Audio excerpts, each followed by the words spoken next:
楊家偉先生，楊生。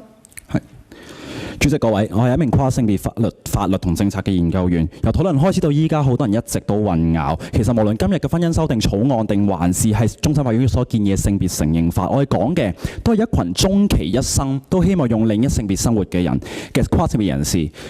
性別認同性傾向係唔同嘅概念，變成人內心認同邊一個性別，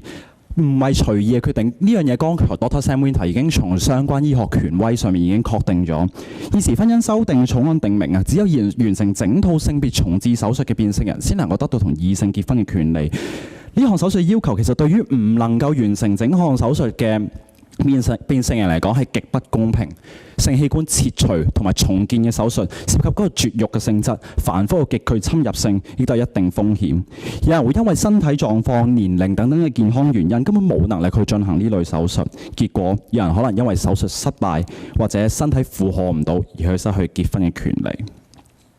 立法會法律事務部俾政府嘅信件入邊亦都有提到，終審法院喺判詞第124段係清晰表明，佢哋並冇限定只有完成整個性別重置手術嘅女性先有資格被承認為女性。第136段指出咁樣嘅規定係 undesirable and coercive。政府冇理由喺未完成有關性別承認嘅諮詢同埋研究之前，就將完成整個手術嘅規定明文寫進法律，咁樣寫係畫蛇添足。要落實終審法院嘅判決，我哋只係需要根據平機會建議喺草案入邊表明婚姻法中嘅性別根據現時有關嘅行政指令而決定。雖然有關行政指引暫時仍然規定要求所有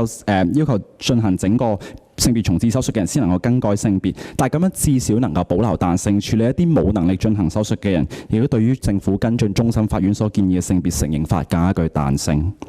講到性別承認法，我重新關乎仍然都係一群終其一生都希望用另一性別生活嘅人。喺法律上面更改性別喺變性人一生中係一個非常重要嘅決定，而任何制度亦都會反映翻呢樣嘢。例如終審法院所提到嘅英國性別承認法，申請人就算唔需要進行手術，都有一個專家小組同埋重醫生嘅鑑定評估，先至能夠去攞到一張證書去更改性別。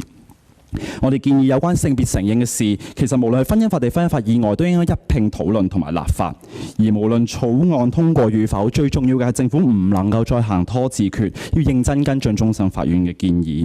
其實如何界定跨性別人士嘅性別，牽涉好多醫學、人權同法律議題，唔可以話佢混亂就扮睇唔到。如果處理不善嘅話，只會由於法律唔清晰或者違反人權而帶嚟更多嘅司法覆核，行政上亦都諸多不便。現時政府有關嘅跨部門工作小組竟然可以完全冇跨性別團體嘅代表或者熟悉跨性別議題嘅專家，其實係非常遺憾。